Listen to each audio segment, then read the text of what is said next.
From the National Newsroom of the Canadian Press, I'm Karen Rebo. Prime Minister Justin Trudeau will be gathering with NATO leaders today in Washington, D.C. to mark the 75th anniversary of the Military Defensive Alliance as Russia escalates its aggression towards Ukraine.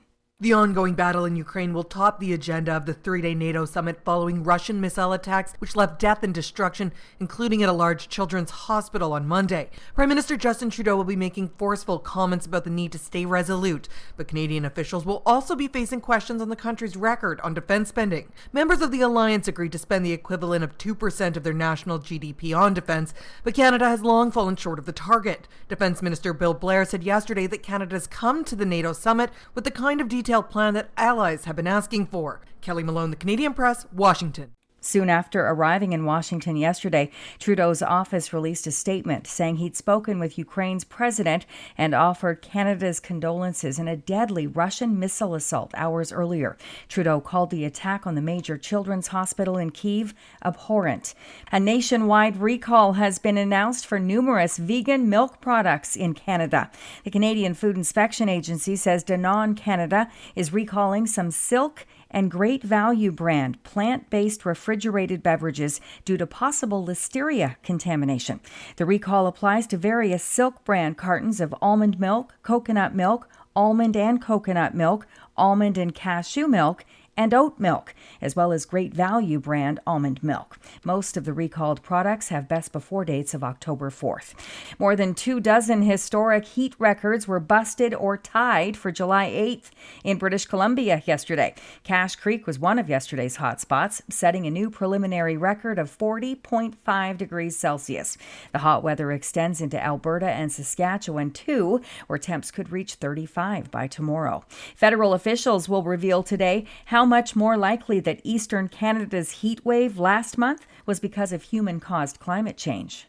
Environment and Climate Change Canada is thought to be one of the first government offices in the world rolling out a rapid attribution tool like this one and automatically applying it to heat waves across the country. Scientists say attribution studies can inject climate science into public discussions of specific extreme weather events when it's most relevant, while underlining the effects of planet-warming emissions. Federal officials say they plan to apply the program to other weather extremes like precipitation and perhaps eventually wildfires. Jason White, the Canadian Press. Power has started to come back for some of the millions of homes and businesses left in the dark when Hurricane Beryl slammed into the Houston area yesterday. Remnants of Beryl are expected to reach into southern Ontario and southern Quebec with heavy rainfall beginning late tonight or tomorrow. This is the Canadian Press. In sports, Lionel Messi and Argentina were expected to be in the Copa America semifinals.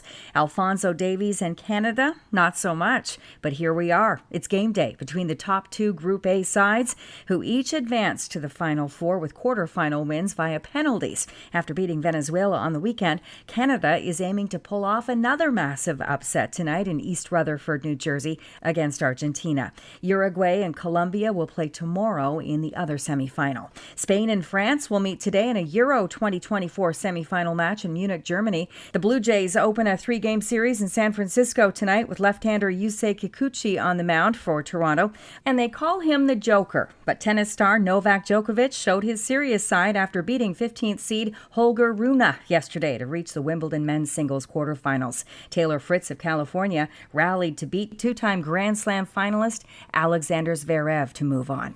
From the Canadian Press, I'm Karen Rebo.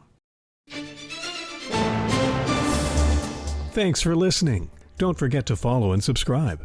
For more of today's top stories, visit thecanadianpressnews.ca.